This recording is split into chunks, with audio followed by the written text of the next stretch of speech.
On était 15 et on s'est fait attaquer dans une rizière. Au retour, on n'était plus que 4. Tous les autres s'étaient fait descendre. Ils y ont laissé leur peau.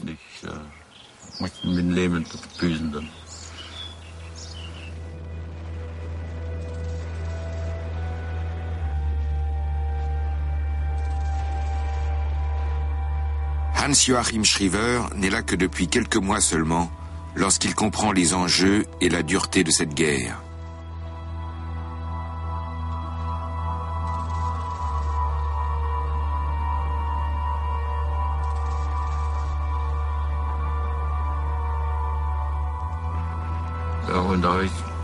Là, je me suis dit, je ne marche plus.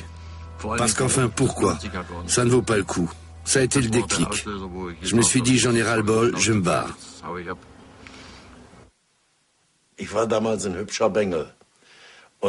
J'étais joli garçon à l'époque, et le commandant de compagnie était un PD total.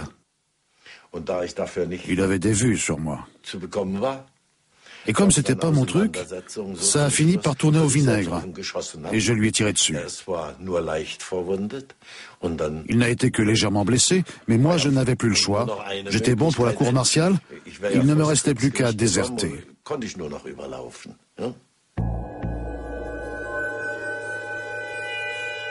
Au cours de cette guerre, ils sont des milliers à changer de camp. Il y aura 1400 Allemands qui déserteront, pour des raisons souvent personnelles, ou bien qui, faits prisonniers, se laisseront recruter par le Viet Minh, comme naguère par les Français.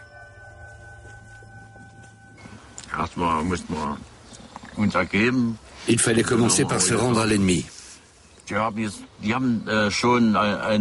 Ils avaient déjà un Allemand qui était capitaine dans leur armée, et c'est à lui qu'ils nous ont amenés.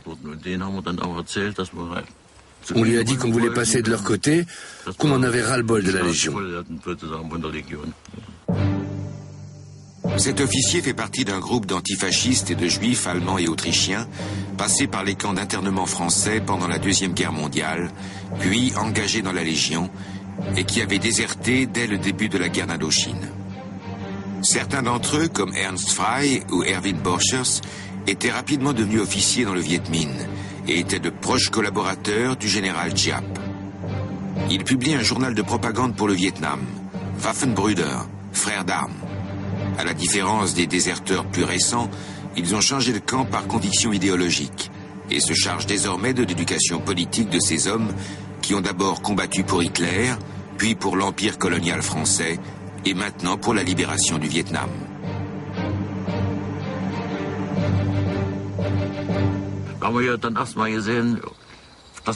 On a réalisé que le Viet Minh avait raison de se battre pour son pays. Ils avaient été occupés tellement souvent et on ne le savait pas. Par les Japonais, par les Chinois, tout ça. On ne le savait pas avant. C'était un hymne en l'honneur de Ho Chi Minh. Il le chantait toujours dans toutes les grandes occasions. Je ne sais plus les paroles en entier, mais c'était comme ça.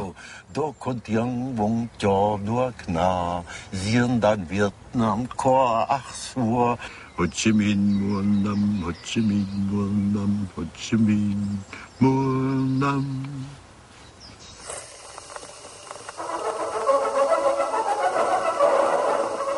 Les nouveaux venus vont faire de la propagande dans les villages, jusque devant les positions françaises. À coups d'arguments politiques et en leur promettant un rapatriement rapide, on incite les anciens camarades à déserter. Les premiers temps, c'était l'unité de propagande.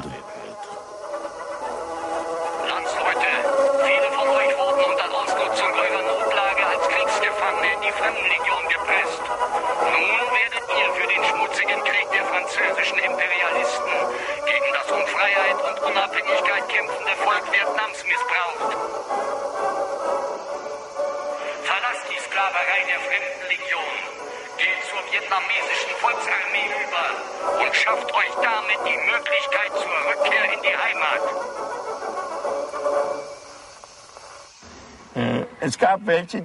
Il y en a qui sont passés au Viet Minh et qui ont fait leur chemin. Mais c'était ceux qui étaient déjà sergents-chefs ou adjudants chez nous. C'était une minorité. C'était des gens qui avaient, comment dire, quelque chose dans la tête. Personnellement, j'avais signé. Et je me suis tenu strictement à ça, quelles qu'en soient les conséquences.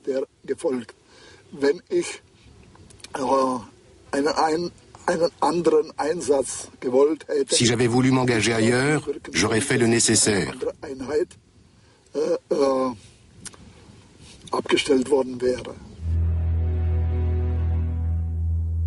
Les déserteurs sont dotés par l'armée populaire vietnamienne d'une nouvelle identité, destinée à les mettre à l'abri des services secrets de l'adversaire. En qualité de chef des déserteurs allemands, Borchers signe les papiers de son pseudonyme vietnamien, Chien Si, le combattant.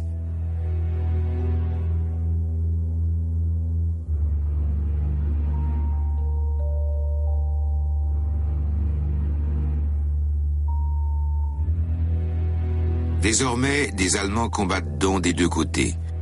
Les déserteurs sont appelés par leurs camarades vietnamiens Vietnam Moi, les nouveaux Vietnamiens. Une fois de plus, ils s'adaptent à leur nouvelle situation. Mais cette vie parmi les Vietnamiens, sans les camarades allemands, n'est qu'une étape intermédiaire. Plus ils s'installent dans ce monde étranger, plus ils ont le sentiment d'être non plus des mercenaires, mais des exilés. Ils voudraient rentrer au pays.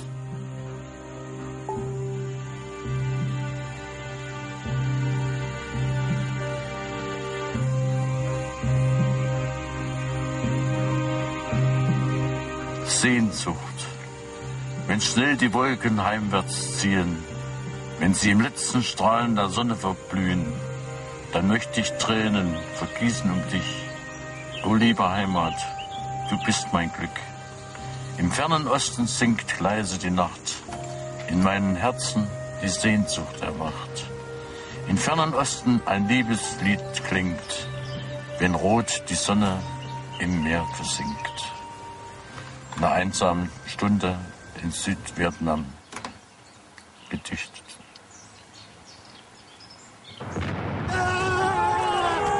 L'armée populaire du Vietnam est mal équipée, et ses Allemands viennent à point nommé.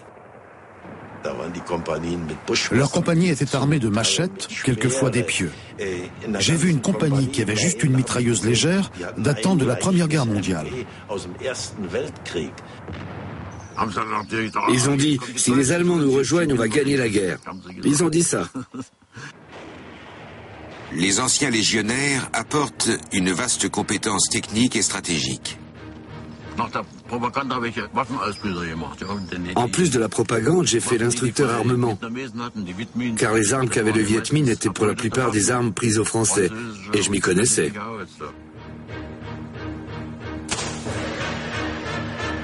Les postes français sont des forteresses solidement gardées, dont on ne peut s'emparer que par la ruse.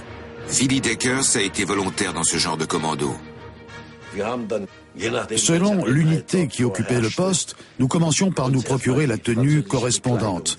Ensuite, on entrait, armé jusqu'aux dents, et pendant que le Viet Minh donnait l'assaut de l'extérieur, nous, on nettoyait de l'intérieur.